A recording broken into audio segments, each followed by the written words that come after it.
ঘেরা ঘর বাঁধতে লেগেছি। তোমার আমি।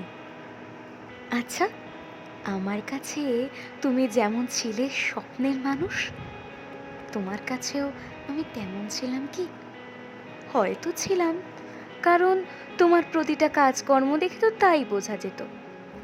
তোমার ওই চোখের চাহনিতে ছিল আমায় নিয়ে স্বপ্ন, যা ছিল স্পষ্ট।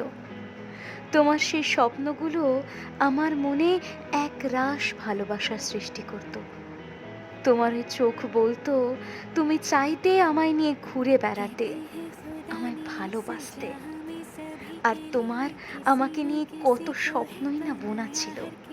কখনো চাইতেই আমি সমস্ত কিছুর উপযুক্ত হতে পারি, আবার কখনো চাইতে আমি যেন সমস্ত কিছুতে পারদর্শী হই।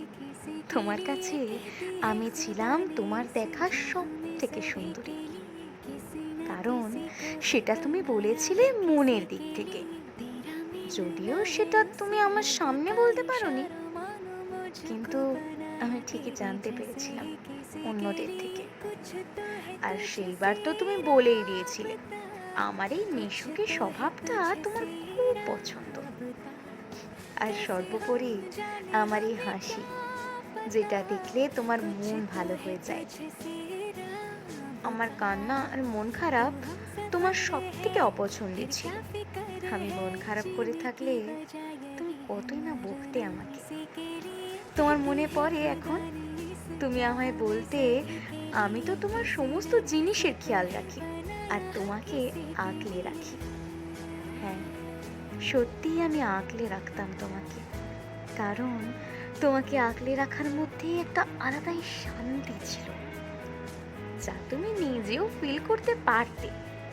কারণ আমার মতো যে তুমিও আমাকে আগলে রাখতে সারাক্ষণ, আমার মতো পজিটিভনেস বিষয়টা তুমিও হয়তো ফিল করতে পারতে।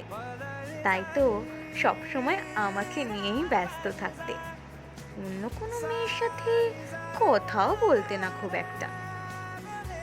তারপর কি যে হলো, একটু একটু করে সেই আমার তুমিটা কেমন জানি পাল্টে যেতে থাকলে, মিশতে থাকলে অন্যদের সাথে।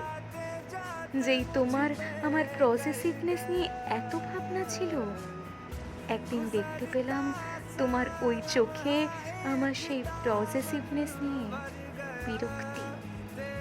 সেই তোমার চোখে দেখতে পেলাম আমার জন্য অবিশ্বাসের ছাপ ঘনিয়ে এসেছে। আমাকে নিয়ে তোমার মনে নানান অজানা প্রশ্ন জমছে।